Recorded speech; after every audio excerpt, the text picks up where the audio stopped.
Hi, welcome back to the Garden Benchtop. I just wanted to give you guys a quick update on the ginger root water propagation experiment that we set up earlier.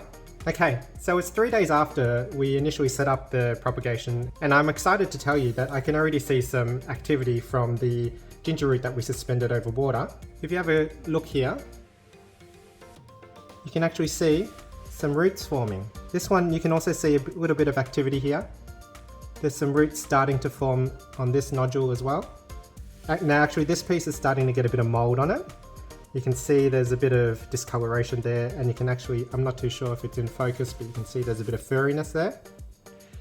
And that's going to affect the future growth of this ginger root. So I'm actually going to cut this off later and then give this water a thorough rinse, and the container as well, sterilize it so that we can get rid of any excess bacteria before I put this back in for propagation.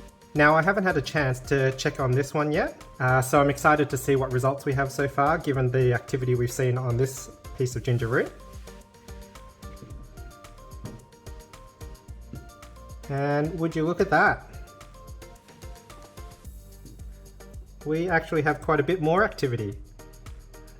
And you can see these nodules have a lot more root growth. The ginger stem is starting to form more, and I actually think we have a few more nodules starting to grow here.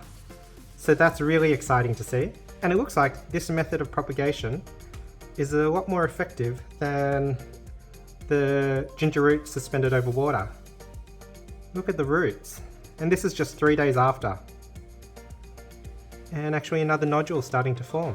It's amazing how quickly the roots can form just after a few days.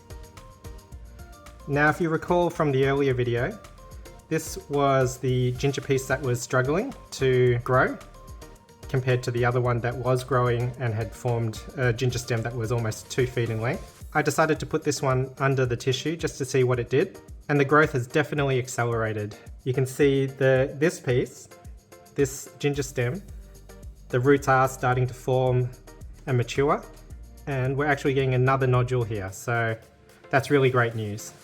It's not going to die. So what I'm going to do now is, as part of the aftercare for the ginger root, I'm going to clean this dish,